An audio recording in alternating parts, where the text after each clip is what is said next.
کہ اللہ تعالی مجھے صحیح کہنے اور ہم سب کو اس پر عمل کرنے کی توفیق عطا فرمائے، آمین۔ محترم سامعین کرام، سب سے پہلے ہمیں اور آپ کو یہ جاننا چاہیے کہ یہ قربانی کیا چیز ہے۔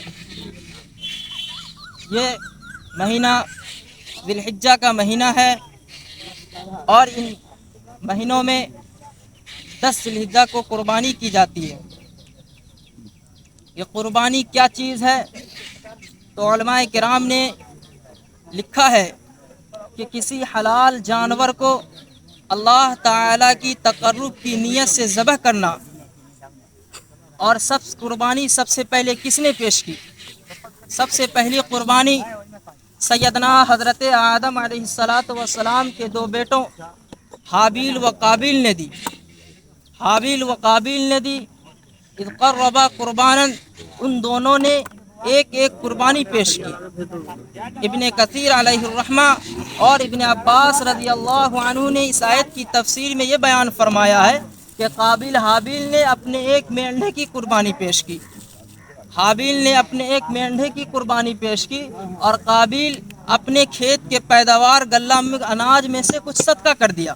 چنانچہ پہلے یوں ہوا کرتا تھا کہ جب کوئی قربانی پیش کی جاتی تھی تو اس کے قبول ہونے یا نہ ہونے کی علامت یہ تھی کہ اللہ تبارک و تعالی آسمان سے آگ نازل فرماتے تھے اور جس کی قربانی کو قبول کر لیا کرتے تھے اللہ تعالی، اس کی قربانی کو جلا دیا کرتے تھے، اور جس کی قربانی کو اللہ تبارک و تعالی قبول نہیں کیا کرتے تھے اس کو یوں ہی چھوڑ دیا کرتے تھے۔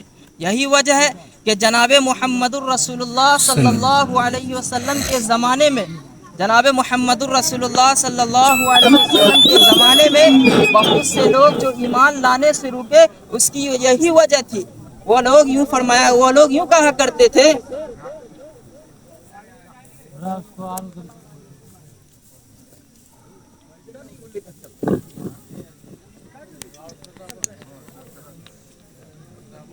وہ لوگ جناب محمد رسول اللہ صلی اللہ علیہ وسلم سے یوں کہا کرتے تھے کہ پہلے زمانے میں تو آگ جب اللہ تبارک و تعالی کسی کی قربانی کو قبول فرماتے تھے تو آسمان سے آگ نازل ہوتی تھی اور اس کی قربانی کو جلا دیا کرتے تھے، لیکن آپ کے زمانے میں تو ایسا نہیں ہو رہا ہے۔ اگر آپ کے زمانے میں بھی ایسا ہونے لگے تو ہم آپ پر ایمان لے کر آ جائیں گے۔ بہت سے لوگ ایمان لانے سے رک گئے۔ یہ امت محمدیہ پر اللہ تبارک و تعالی کا بہت بڑا احسان ہے۔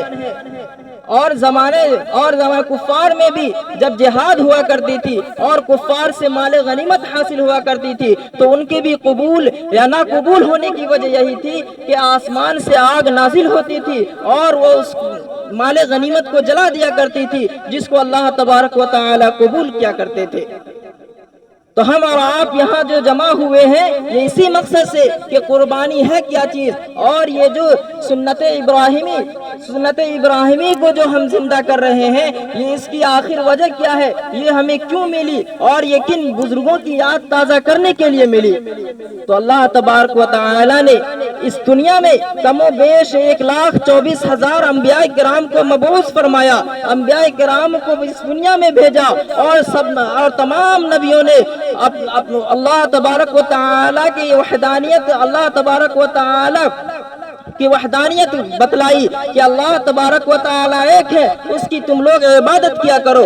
ان تمام انبیاء کرام کو جنہوں نے اللہ تبارک و تعالی کے راستے پہ بلایا، تمام لوگوں کو، وہ لوگ تمام نبیوں کو طرح طرح کی تکلیفیں دیا کرتے تھے، طرح طرح کی مشقتیں دیا کرتے تھے، لیکن قربان جائے ان تمام انبیاء پر کہ ان حضرات نے ان تمام تکلیف اور مشقتوں کو برداشت کر کے اللہ تبارک و تعالی کی دین کو لوگوں تک پہنچایا۔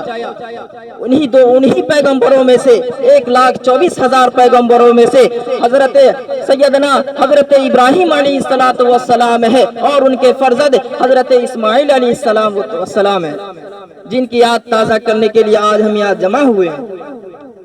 سیدنا حضرت ابراہیم علیہ السلام کی زندگی کا اگر ہم جائزہ لیں، اگر ہم کتابوں کا مطالعہ کریں تو ہمیں معلوم ہوگا کہ حضرت ابراہیم علیہ السلام کی زندگی پوری آزمائش، امتحان، مشقت میں گزرتی ہوئی نظر آئی ہے۔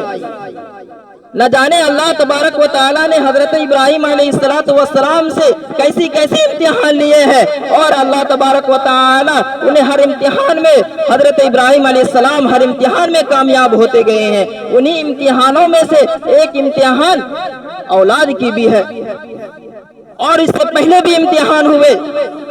بادشاہ نمرود نے انہیں آگ میں پھینک دیا، لیکن اللہ تبارک و تعالی نے اس دہکتی ہوئی آگ، علماء کرام اس کے ضمن میں لکھتے ہیں کہ وہ آگ کی شعلہ اتنی تیز تھی، اگر اوپر سے کوئی پرندہ گزر جاتا تھا تو اس کی لہٹ سے وہ پرندہ اس آگ میں گر جایا کرتا تھا، لیکن اللہ تبارک و تعالی نے حضرت ابراہیم علیہ السلام کو اس دہکتی ہوئی آگ سے بھی بچا لیا۔ وہ کون ہے؟ وہی تو وہ ذات ہے۔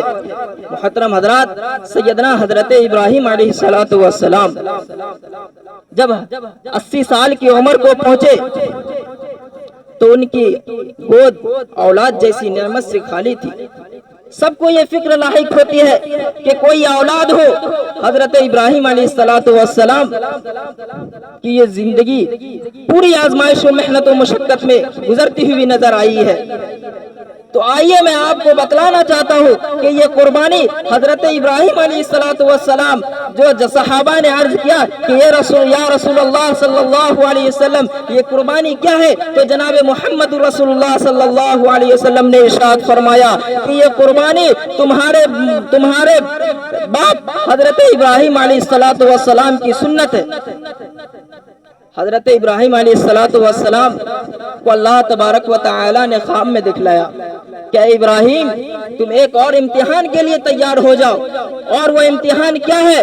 وہ امتحان صرف تمہارا نہیں ہے بلکہ تمہاری اولاد اور تمہاری بیوی کا بھی ہے۔ وہ تمہاری امتحان یہ ہے کہ تم اپنے اولاد اور اپنی بیوی کو ایک میرے رضا کے لیے ایک ایسی جگہ چھوڑ آؤ جہاں نہ کوئی چرند پرند ہو، صرف چٹیل ہی میدان ہو، جہاں نہ پانی کا آواز